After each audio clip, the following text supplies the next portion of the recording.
দেখেন বন্ধুরা, দেখেন সিলেট এবং নোয়াখালীর ম্যাচের ভিতরে শুধু ড্রামা চলছে, মনে হইতেছে ফাইনাল একটা ম্যাচ চলছে। আসলে ভাই ম্যাচটা দেখলে আপনি হয়তো বুঝতে পারবেন না যে এটা ফাইনাল ম্যাচ কিনা, হ্যাঁ সেমিফাইনাল ম্যাচ। আসলে দেখেন, যখন 1 বলে 2 রান লাগে তখন মোহাম্মদ আমির আছে ব্যাটিংয়ে, এরশাদ আছে ব্যাটিংয়ে। দেখেন আসলে ভাই 1 বলে 2টা রান লাগে, সেখানে দেখেন হ্যাঁ নোয়াখালী এক্সপ্রেসের বলার বল করছে, সেখানে দেখেন বলটাই হোয়াইট দিছে। ও কি অসাধারণ!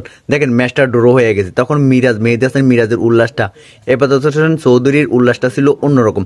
দেখেন যখন এবাদত হোসেন চৌধুরী এবং মেহেদী হাসান মিরাজ উল্লাস করছে, ম্যাচটা ড্র হওয়াতে হ্যাঁ তাদের উল্লাসটা ছিল অন্যরকম।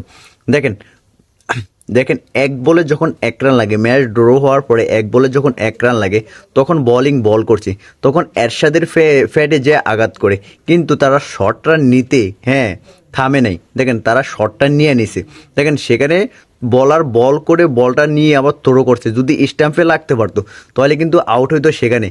সেখানে আউট হওয়ার পরে দিয়া আপনার সুপার ওভার হইতে পারতো, ম্যাচটা সুপার ওভারে গড়াইতে পারতো, কিন্তু সেখানে না।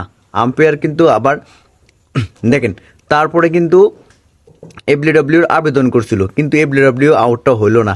সেখানে দেখেন এক উইকেটে আপনার সিলেট সিক্সার্স ম্যাচটা জিতে গেছে। আসলে ভাই একটা সেমিফাইনালের মতো একটা ম্যাচ ছিল, একটা ড্রামার একটা ম্যাচ ছিল।